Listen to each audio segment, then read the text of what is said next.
let's shift over to the other side of town here with the Yankees because they have their own injury concerns. Stanton is currently on the IL. It's looking like he'll be back in Tuesday's game, but with Stanton, the injuries, you never do know, so you have to knock on wood and pray there. But Aaron Hicks is the big one. He has a wrist injury. He's debating right now if he should have surgery. That would end his season or if he should wait it out, which is a very big decision. He did not have a good start to the year. It's year 3 of a 7-year, $70 million deal. And he was hitting 194, and his defense was lackluster. So, Brij, I want to know what you think of this injury. Is it big? Do they need to go and get someone? How are they going to weather the storm here? What should they do about this Hicks injury? Let me first start by talking about the Yankees as a whole, because if you're a Yankees fan, I don't care if you're a game and a half out of first place, because this team, it's so disappointing. Let's take a look at the back half of their order. Gardner batting 190, Odor 182, Sanchez 189, Andujar 172, Ford 128, Frazier 151, Higashioka 185. Like, all these guys are batting below 200. And we'll get into this sort of later when we talk about the state of the game and how pitching is at an all-time high and hitting is at an all-time low. But that is no excuse for more than half of your lineup hitting below 200. And when you factor in all of their problems, including the Hicks injury, which, as you stated, he is pondering getting this surgery, which would end his season. Now let's talk about Gleyber Torres and I believe 7 other vaccinated players testing positive for COVID, and they're all still in isolation. Now you have their key setup man, Zach Britton, supposed to be that guy to sort of set the plate for the chef himself, Aroldis Chapman, to come in and close things out. He's now experiencing a setback recovering from elbow surgery. So it's like, what are we doing here?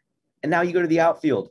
Hicks, he's on the DL or IL, whatever they call it now, and he could be out for the season. You got Judge and Stanton, who are both sort of playing more DH now. You have Clint Frazier, who looks flat out terrible. So I think what they're going to do, and I like the phrase that you use, weathering the storm.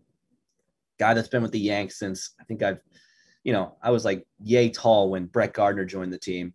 He's their guy. He's been there forever. You're going to see a lot of Brett Gardner, whether it's in left or center field, throughout the remainder of the season. And they might even have to pick up some guy at the trade deadline in order to compensate for just the lack of talent that they have, whether it's hitting or defensively in the outfield. Even Judge talked about he's covering less space when he's running after these fly balls than he used to. He said he's trying to play it safe, but by playing it safe, he's not getting these outs, which means the runners are safe, right? I mean, it doesn't work out. It's frustrating. But the one good thing, if you're a Yankees fan, has to be their pitching. Cole has been the ace. I mean, he's 5-2, 2.03 ERA. You have Herman looking great. I mean, he's been a pleasant surprise this season. Even Montgomery and Kluber have been solid, decent, right? I mean, Tyone is sort of their, I guess you could say, weak link at this moment, but still a solid pitching rotation is what's really keeping them afloat, which is so surprising because before the season, you say, well, the Yankees, they're going to out hit everyone. They're going to out homer everyone, but they're out pitching everyone. It's like, what? Like, who could have seen this coming, right? But, they ended up out pitching everyone, which sure, it works, but that is not what's going to win you a championship. The Yankees, this team was built to hit home runs, and Judge is hitting a few, but they're not hitting as much as they should. So again, I apologize for the rant, but Yankees aren't in great shape right now. They need to make some changes personnel wise in order to really make a deep run this October. What do you think? Yeah, a few things you said there I want to touch on. Zach Britton, I think that's a huge one. He had a setback the other day. When it's an arm, it's never a good thing. You're always going to worry. We'll see what the MRI says. That is very disappointing. You mentioned all those guys average under 200. Going into yesterday's game, I don't know how it changed because they actually had a really nice game yesterday. They were hitting 188. They're 6-9 hitters, which is just, you can't have that because the thing that had been so fun to watch about this lineup the last 4 or 5 years was the balance, was how 1-9 could give you hell. They give you an at-bat. They take you deep. There's no soft spots in the order. There's no place the pitcher can coast. And right now they don't have that. You talked about Clint Frazier. He's been a massive disappointment. Aaron Hicks was a massive disappointment. You need to fix that. You need to add balance to the lineup. Yesterday was a really good sign because the way they scored wasn't the long ball. It was double, single, ball off the wall, walk, single. Like it was situational hitting. It was the guys at the bottom of the order coming through. So hopefully that's a sign of things to come.